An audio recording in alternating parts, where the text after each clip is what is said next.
দর্শক আমাদেরকে এবার রাক্ষসের জন্য ভালোবাসবে ইনশাআল্লাহ। আমরা আসলে সিনেমাটাতে সবসময় মনে করি যে গল্পটা ইম্পর্টেন্ট, তো গল্পটা তো ভালো হতেই হবে। রাক্ষস গল্পের সাথে সাথে গল্পের মেকিংটাও ভালো হওয়া মনে মনে করি যে খুব বেশি ইম্পর্টেন্ট। আর তারপর তো আমাদের নিজেদেরও কিছু কাজ আছে, সব কিছু মিলিয়ে আমার কাছে মনে হয় বরবাদ যেমন ভালো গেছে, ইনশাআল্লাহ রাক্ষসও ভালোই যাবে।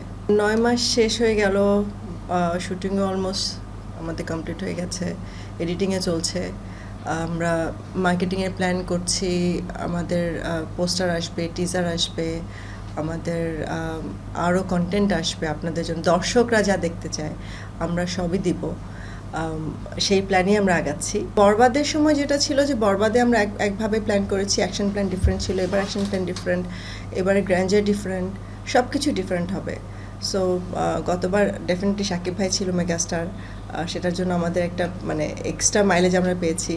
তো এবার তো আমাদেরকে আরও চেষ্টা করতে হবে। আর সিয়াম আহমেদ ডেফিনেটলি খুব ভালো অ্যাক্টার, ও খুব ভালো কাজ করছে, অনেক ডেডিকেটেডলি কাজ করেছে। সো আমি দিন শেষে বিশ্বাস করি হার্ডওয়ার্ক কখনো বৃথা যায় না। সো আমাদের সবারই অনেক বেশি হার্ডওয়ার্ক ছিল এখানে পুরো টিমের। সো ইনশাআল্লাহ দর্শক ভালোভাবেই নেবে। বরবাদ 2টা আসলে আমরা করব না, কারণ বরবাদ 2 এর আমাদের কোনো প্ল্যান কখনোই ছিল না। আর বরবাদ একটাই এসছে, বরবাদ একটাই থাকবে, এরপর যেটা আসবে সেটা একদমই ডিফারেন্ট হবে।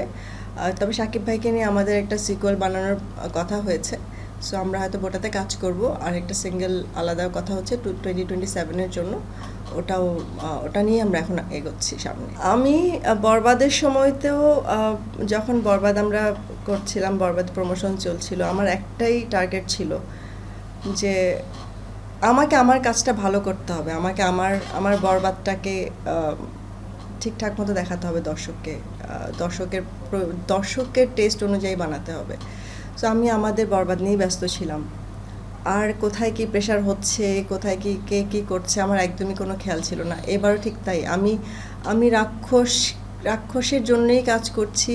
আরও অনেক ভালো সিনেমা আসছে, দোম আসছে, বনলতা এক্সপ্রেস আসছে, প্রেশার কুকার আসছে, আরও অনেকগুলো নাম আসছে, প্রিন্স আসছে।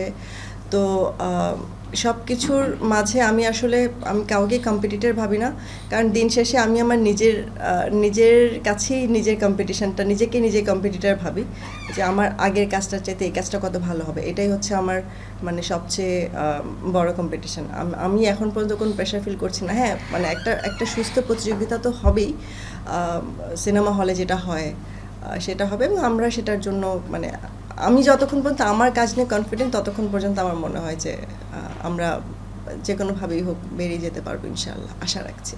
রাক্ষস আমরা আপনাদের জন্য বানাচ্ছি, আপনাদের পছন্দ মতোই বানাচ্ছি। আপনারা যা দেখতে পছন্দ করেন, আপনারা যে ধরনের গল্প দেখতে পছন্দ করেন, আর আপনারা নতুন নতুন কিছু দেখার জন্য সবসময়ই উদ্গ্রীব থাকেন, আমরাও নতুন কিছু নিয়ে আসার চেষ্টা করছি।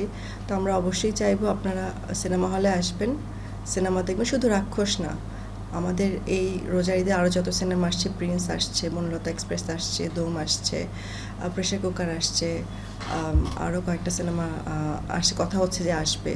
যত সিনেমায় আসুক, আমরা চাইবো আপনারা সব সিনেমাই দেখুন, কারণ দিন শেষে আমরা সিনেমাটা বানাই আপনাদের জন্য। আপনারা যদি দেখেন, আপনাদের জন্যই আমাদের সিনেমা বানানো হবে, এবং ইন্ডাস্ট্রি টিকে থাকবে, এবং ইন্ডাস্ট্রি আরও বড় হবে।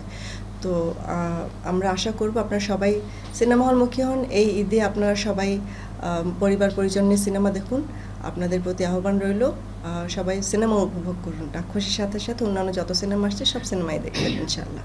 আনলিমিটেড বলবো না, বাট ডেফিনেটলি আমরা আমাদের যে বাজেট ছিল তার চাইতে অনেক বেশি আমরা সারপাস করে গেছি। সো সিনেমাটা রিলিজ হোক, তারপর আমরা জানাবো আপনাদেরকে।